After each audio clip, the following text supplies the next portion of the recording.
तर विधानसभेचा निकाल हा खोटा पराभव असं उद्धव ठाकरे यांनी म्हटलेलं आहे। विधानसभेचा निकाल मी मानत नाही असंही उद्धव ठाकरे यांनी म्हटलं आहे। तर दिल्लीमध्ये केजरीवाल हरले, काहींनी झोपेतून उठून प्रतिक्रिया दिली। ठाकरेंनी नाव न घेता अण्णा हजारे यांच्यावर टीका केली आहे। केलेली कामं लोक विसरू शकत नाहीत असंही उद्धव ठाकरेंनी म्हटलंय। गडबड घोटाळा नक्की आहे, निकालावरून ठाकरेंनीही प्रतिक्रिया दिली आहे।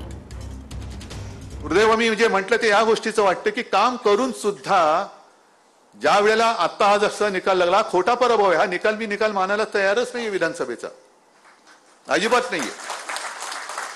अगदी काल परवाकडे अरविंद केजरीवाल हरले, काही जणांना आनंद झाला, काही तर झोपेतनं उठले आणि त्यांनी प्रतिक्रिया दिली। म्हणजे काही जण कुंभकर्णासारखे झोपलेले असतात आणि मग काय झाल्यानंतर कुंभकर्ण उठतात आणि प्रतिक्रिया देतात, तसे काही जणांनी उठून उठून प्रतिक्रिया दिल्या। पण अरविंद केजरीवालनी तिथे जे काही शाळांसाठी काम केलेले, विजेसाठी काम केले, पाण्यासाठी काम केले, तसंच शिवसेनेने जे काय काम केलेलं आहे, मग ते रक्तदानाचं असेल, ॲम्ब्युलन्सचं असेल, इतर काही गोष्टी असतील, हे लोक मी नाही समजत हे विसरू शकतात। हा गडबड घोटाळा नक्की आहे।